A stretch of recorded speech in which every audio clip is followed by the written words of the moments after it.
Hey guys, I'm going to show you how to fix this problem on Windows 11 operating system. In the first step, right click on the taskbar and select task manager. Then once we are here, select run new task.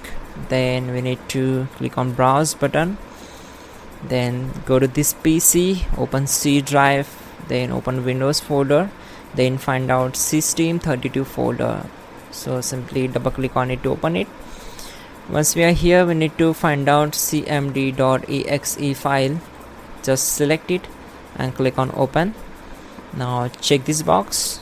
So this will be our main path, and we need to check this box for so this will the task open with administrative privileges. Once click on OK.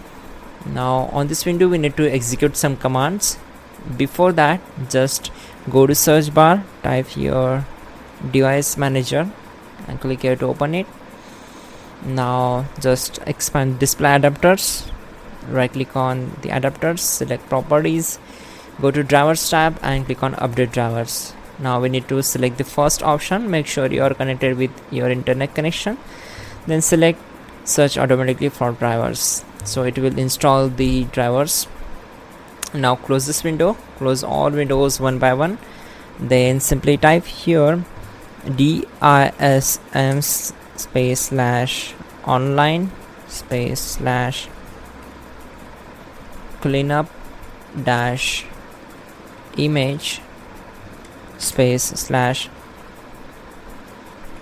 restore health and hit enter.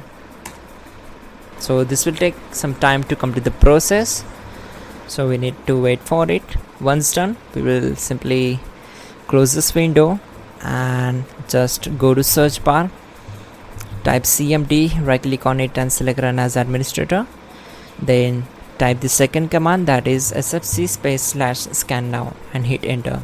This will also take some time to complete the process, so make sure you have to complete the process to fix the problem. Then restart your system, your problem will be solved and you're good to go.